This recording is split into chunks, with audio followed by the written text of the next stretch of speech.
Good morning, everybody, and welcome to the Thursday morning MV Pro call. Today is March 14th, and I'd like to welcome those of you that are here live, as well as those of you listening to this via recording, which of course you can do by subscribing to Moti-Vitality on whatever podcast application you happen to use, or by visiting Moti-Vitality.com, where you can listen to years and years and years worth of archives.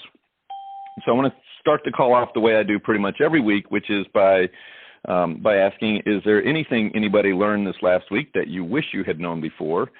Anything that happened that's worthy of sharing with other professionals across the country, or anything we can help you with? Any questions you might have?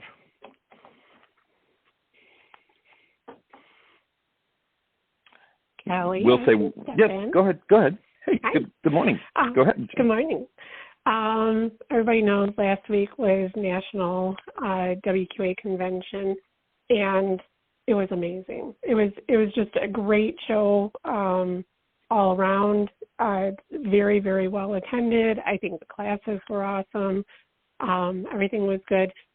But, you know, as I was talking to a couple of managers and owners, and I asked them, why don't you bring your sales team, your service technicians, and so on? They said the expense is just too much.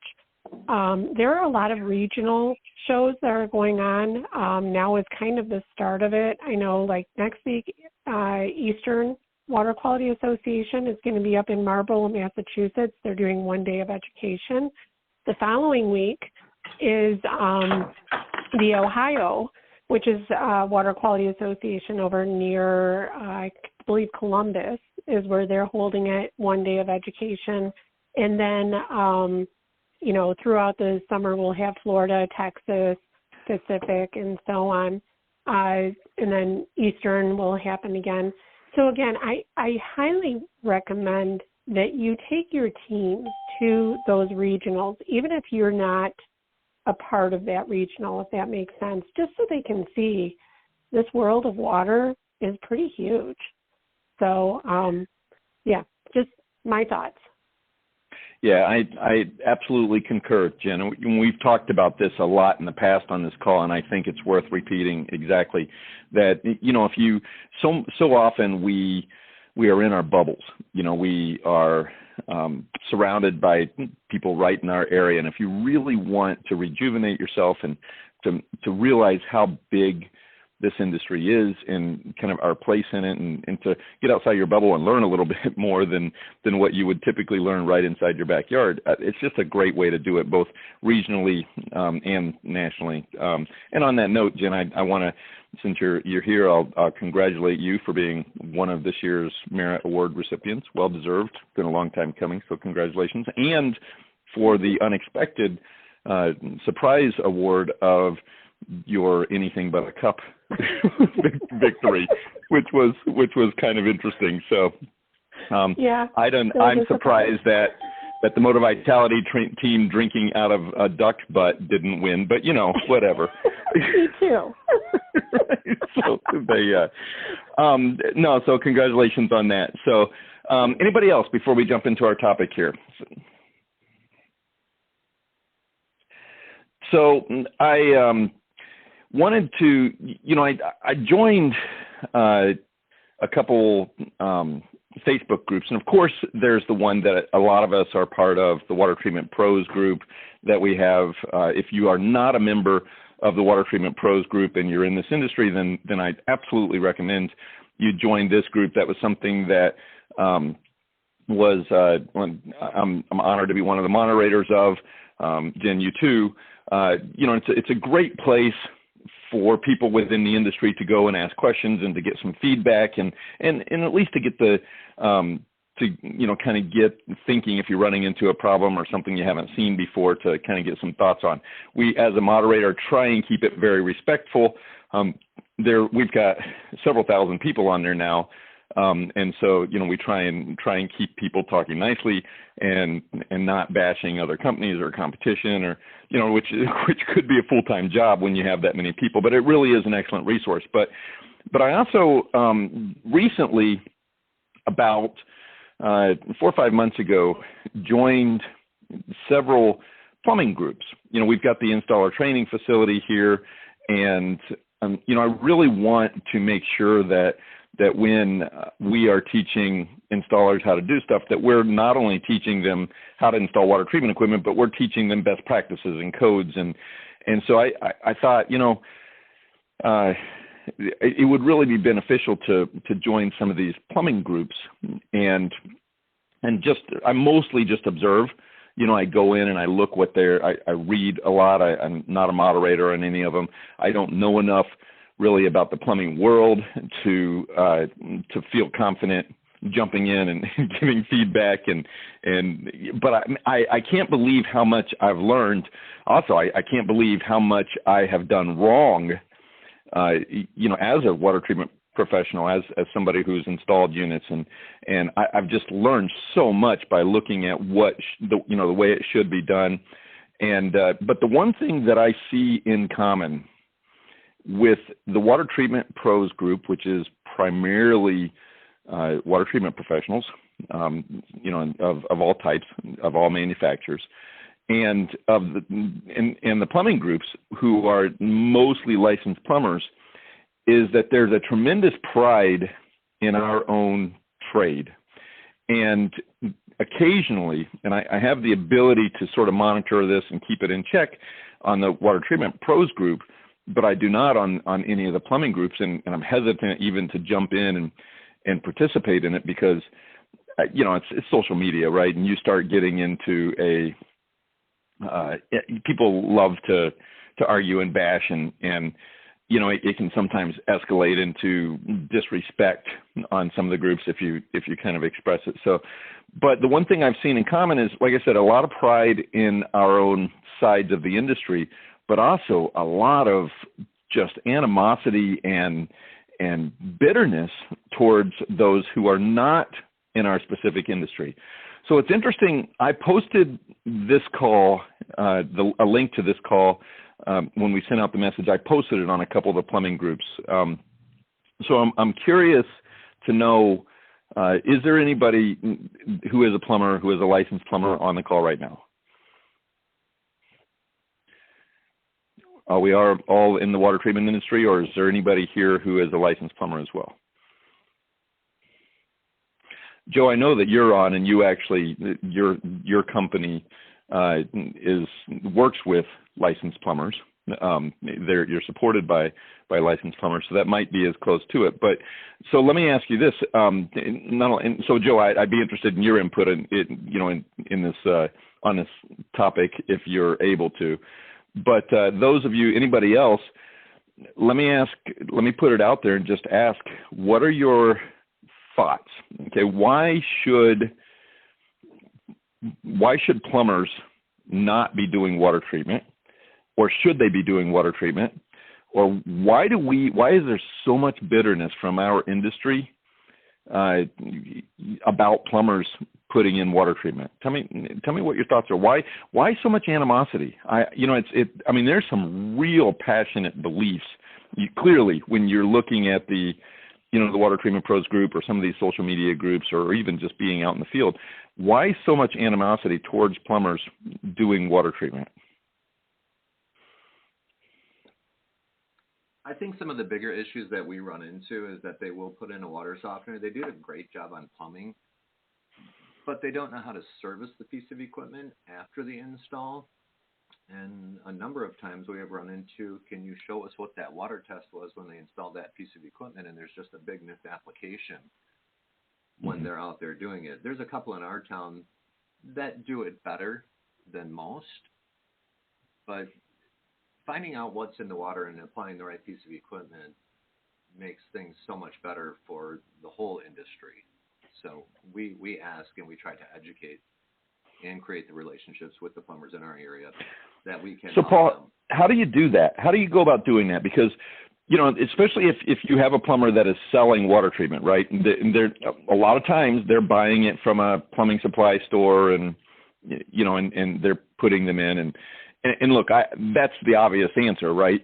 The way many of them do it. Now, of course, there are exceptions. There are people out there who effectively, there are absolutely plumbers who do both, right? Who are educated, who are, who are both licensed plumbers and water treatment professionals. So there's certainly those individuals out there, but I think that's pretty rare, in comparison with everybody that's there. And a lot of times the way plumbers will put stuff in, it's kind of a convenience item. They're putting it in. They don't really understand completely, in most cases, the technology or how they work or what it's actually doing to the water. They go to the plumbing supply store. Many times the plumbing supply store will ask them to pull a sample in, and they send a sample into a lab or to the manufacturer, the supplier of that softener, which means the results that even if the manufacturer has a lab where they can test the water, that test is being done on water that's been a sample has been pulled a week before or several days before, which means that you're not going to have accurate pH. pH should absolutely be a field test. If there's any odor like hydrogen sulfide or gases, you're of course not going to have that. Any dissolved oxygen. So certainly you're going to run pH. Probably is the biggest one that would impact it, and we all hopefully understand that pH is a major factor when it comes especially to treating iron or arsenic or those types of problem water situations. But then they send it in and they put it in. So that's why they're inaccurate. And you're right about the service, right? Something goes. A lot of times they're buying a less expensive piece of equipment from the plumbing supply store. It's not going to be a higher quality piece of equipment. And even, the misapplication is probably the biggest. I agree with you, but they often have never done a valve tear down or don't know how to service it or don't understand that injectors can get clogged or how to fix the stuff. And so the plumber puts it in, but then the homeowner has a hard time getting back with them, and it can kind of create some frustration. So I know that on our side, that's what causes it. I will tell you, and I'll speak kind of on behalf of the plumbers here for a second too, so that because I was hoping to have a couple people on that were plumbers, but the one thing, from the groups, but the one thing I can tell you that I see and that I think is legitimate, and of course, Paul Freya, I know you're on, you could attest to this. We see this all the time with the installers who come through our training facility, particularly with drains. I think that's the biggest thing, right, is people in our industry do not know how to build proper drains, and they're real cross connection issues and no proper air gaps. And plumbers went to school for a long time to get their license. They learn how to plumb. They have to take a test. They have to have their state license. They have to go through it. And to see, now there are some states that water treatment guys are not allowed to touch portions of the plumbing. They make it, where they can't do it. But I can understand how a plumber would be frustrated. They've just done all this work. They've gone to school. They have a state license, and here comes a guy that has zero experience, and he goes in and he throws some shark bites in and shoves a drain line, drills a hole into a sewer line, puts a plug in it with some silicone around it, and plumbers see that all the time. And you guys all on this call, even within our industry, that there are plenty of people out there in our industry. You all have seen it. That there are plenty of people out there doing drains. So I get the frustration they have. But Paul, I want to go back to you said you build a relationship. How do you do that? How do you build that relationship with your local plumbers? To where, because my opinion is we should be working together, each utilizing each other's skill. We have a fairly large mechanical contractor up here that did have an in-house guy that was doing water treatment, but they had so many different misapplications that they have now come to us with all of their business in regards to water treatment. We had been doing business with this company for a very long period of time and let them know what our concerns were in regards to the different pieces of equipment that they were putting in and they were misapplied. So that relationship was created, but it was a continued conversation. I have no issue talking to anybody. I will make a phone call to a plumbing company, ask them if they are doing water treatment, if they need any help in regards to the aspects of the different types of equipment that are out there. Creating the relationship, it could be you're at a plumbing supply house and you see a guy doing something, and the conversation just starts up. And you start talking about water treatment, and then you try to get a really good contact at the office that you can speak to, maybe one of their operations people or the lead service manager, and discuss the different options of equipment that we have available. we will also offer plumbers a discount on our equipment if they want to buy it direct from us, but then we become the servicing dealer at that point. Right. Joe, Kelly? Yeah, go ahead, Paul. No, go ahead. No, well, go ahead. Well, I was actually going to ask Joe. Joe, are you still on? Yes. So, you're in a unique situation. I'm putting you on the spot here, so hopefully that's all right. But, you are specifically, you work for a water treatment company, very specifically, but your company has licensed plumbers do all of your installations. How does that work? How do you have that conversation with customers? Do you find that they find value in that? It's kind of a unique situation. How are you guys? How does that work in your conversations with homeowners and with the plumbing company that you're working with? Well, customers seem to like it. I think it gives them peace of mind that it's a licensed plumber, and personally, I find it beneficial, like my situation, because I usually try to go to all my installs. So the plumber is teaching me things about plumbing that I don't know, and I get to teach him how to properly set the water softener. And so we're both educating each other at the same time, and I find it very beneficial.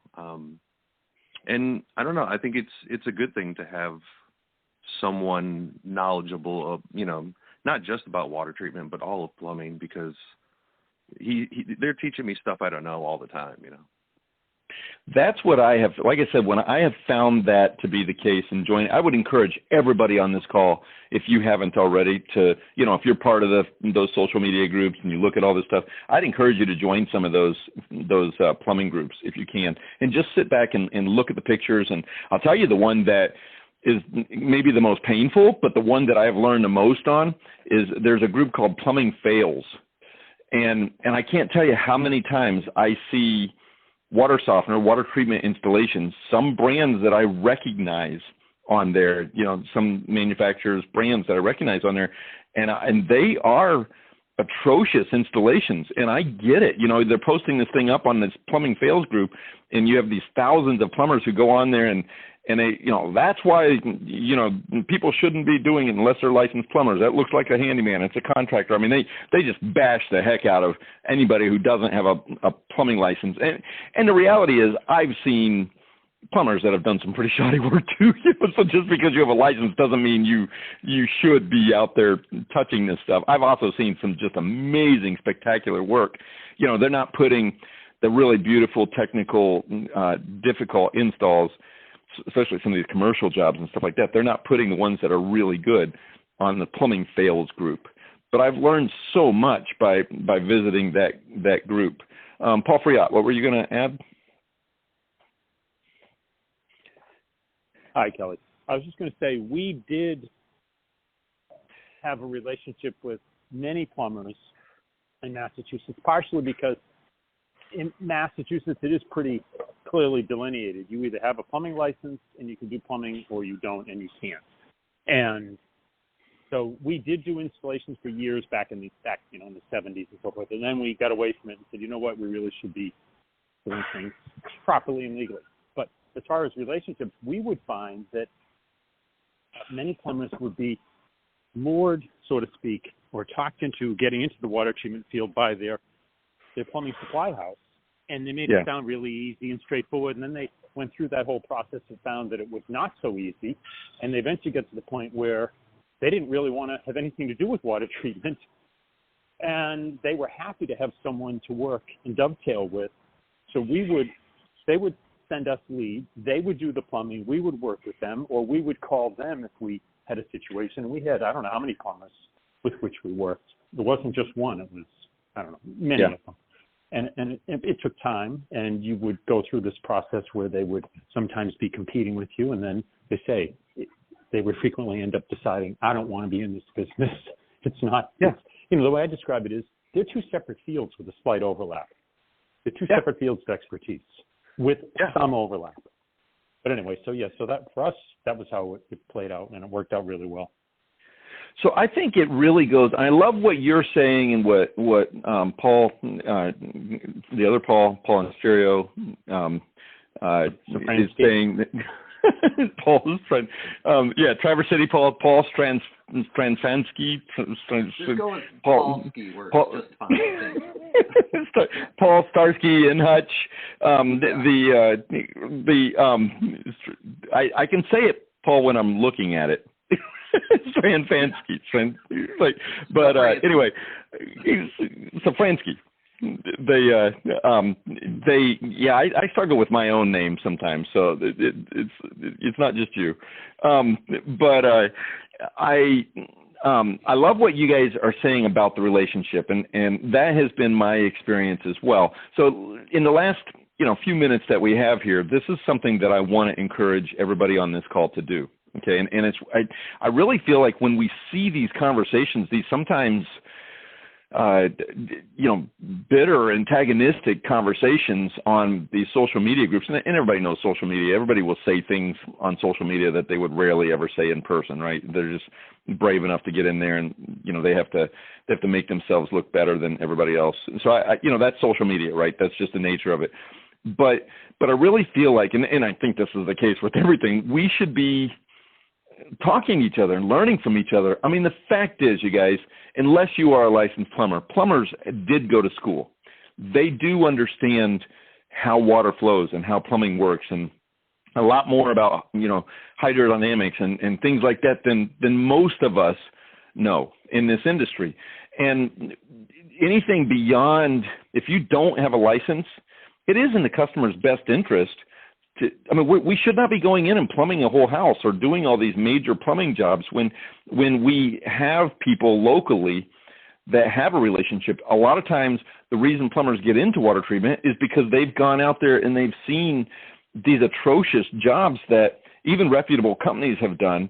But I'm not saying it's malicious. I'm not saying people in our industry are doing it because they're taking shortcuts or because they are being malicious about it or intentionally trying to break code. I'm saying that many people in our industry, and this is my point, Paul, I know you and I have definitely seen this since we've been doing the installer training. Many people simply don't know. They haven't been taught the proper way to build a drain or to put it in. And if they're struggling with just connecting the drains and eliminating cross connection, they definitely should not be venturing into even more thorough plumbing. And I think it adds a tremendous credibility to us if we have that relationship with a local plumber who, we can tell the customer, look, we're not plumbers, but we work with a guy that we trust. So here, we'll do the water treatment side and we'll handle the service and we can do all that. But I'd recommend talking to plumber A, to have them, do the rest of the work that you're doing, unless, like I said, unless you have the experience or the license or, somebody knows how to do it, but don't just throw in a well tank because it's convenient there. I mean, if we do that and we don't understand how well tanks work and pressure switches work, then we're basically the same way the plumber is by putting in a piece of equipment that they don't know how it works, So build that relationship, work on that relationship. And when we see these conversations on social media, hop in there and defend communication, regardless of whether you are a plumber or a water treatment person. Hop in there and advocate for sitting down across a table and learning from each other. Because as you said, Paul Friot, they're overlapping industries, but barely. Plumbers do way more than we do. And frankly, we do way more than plumbers do on the water treatment side, right? The testing of the water, the understanding how it's impacting, the water usage and those types of things. So they do overlap, but not by much. And there's some real value in sitting down and actually communicating with each other. And I think sometimes the more people that we can get talking to each other, on the plumbing side too. You meet a plumber you see a plumber bashing us on the water treatment side, instead of getting your haunches up and getting defensive and going in and talking, well, I've seen work that plumbers do. I see this all the time from people in our industry. I've seen jobs that plumbers do that look like crap, and they don't know how to do this stuff, and they don't know how to set it and apply it. And, they hop on there and they just say this. Sometimes there's just these verbal battles instead of saying, you're right. A lot of people in our industry don't know. This is why we need to be sitting down with each other and talking to each other and learning from each other. Build that relationship. Let them, if they want to install it, give them a price and tell them that we'll handle, what we used to do. I can tell you when I was in sales, I had a relationship with several plumbers, and they wanted to put it in themselves. They wanted to make a little money on it. So we gave them a discount, a pretty significant discount. And I would tell them that in order for the warranty to be covered, because we were an authorized, the manufacturer, we were an authorized dealer. And so I would let them know in order for it to have warranty, I need to go out and check it and test it and make sure that it's doing everything it's supposed to do. And then we'll submit the warranty. And so that got me in front of the customers so that I could go in and explain it to the customers and make sure that they were, that they understood what the equipment was.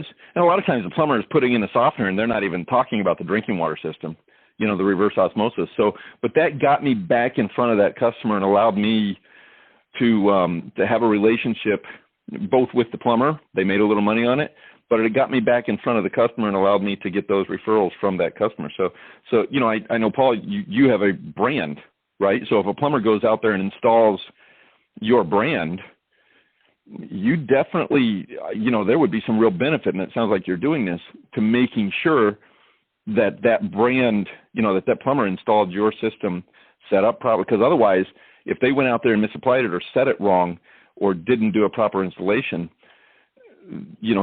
that is going to have an impact on your company, because the name of that softener, or the name of your manufacturer, the name of your brand is right there. The homeowner not going to remember who put it in. They're going to know what type of system it was. Would you agree with that? We will always follow up. After the install has been completed, we work with the plumbers and tell them that we will start it up to make sure everything is correct, and then we will explain it to the customer. Yeah. But if they want to, install it, I'm fine with somebody else installing it if they're doing a good job. Yeah, absolutely. Michelle, you had something to add, Michelle?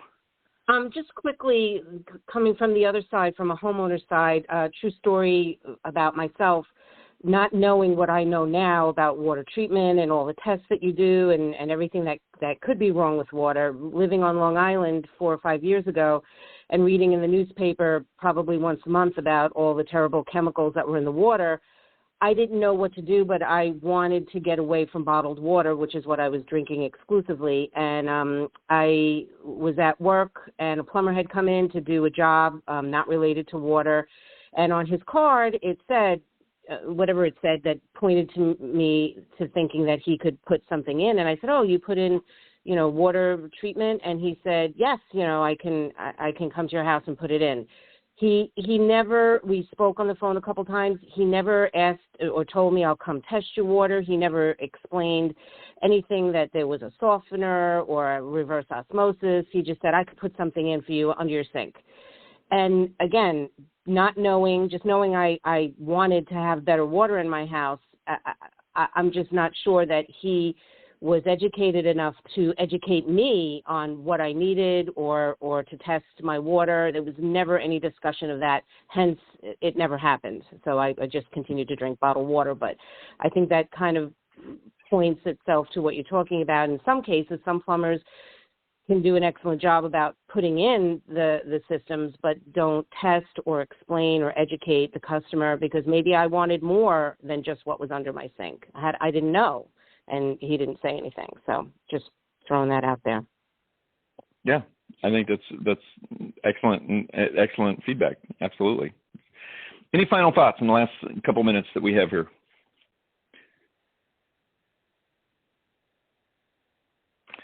Well, good. I wasn't sure how this call was going to go. I was hoping that we'd have a couple people from the groups representing, but I was a little worried that we would have a little contention even on the call. But that's what the purpose, the reason I wanted to do this topic was to avoid that contention, right? To work together with these industries.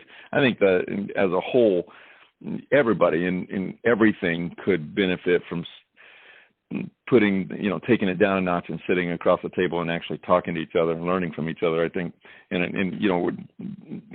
I think just in everything, we're about to face a year probably where everybody's haunches are going to be up, with pretty much everything. So if we can bridge some gaps in any communication way, I think we should do it. And starting with our relationship with the plumbers and well builders and the other trades in our area, I think that's a good place to start. So any other comments or thoughts? All right, everybody. Well, be safe. We will talk to you. Oh, I forgot to mention, next 2 weeks, we do have guest speakers. We're coming in 2 weeks. We're going to have the immediate past Amanda Moore from immediate past president of WQA will be on, and then next week we're having a guest speaker, Steve Deutsterhoff, who has a brand new. He's been working for about 10 years on a CRM that is pretty cool, and he's going to come talk about his experience with that. So guest speakers next 2 weeks. Watch for that information, and we will talk to you next week, if not before. So thanks, everybody. Be safe. Good day.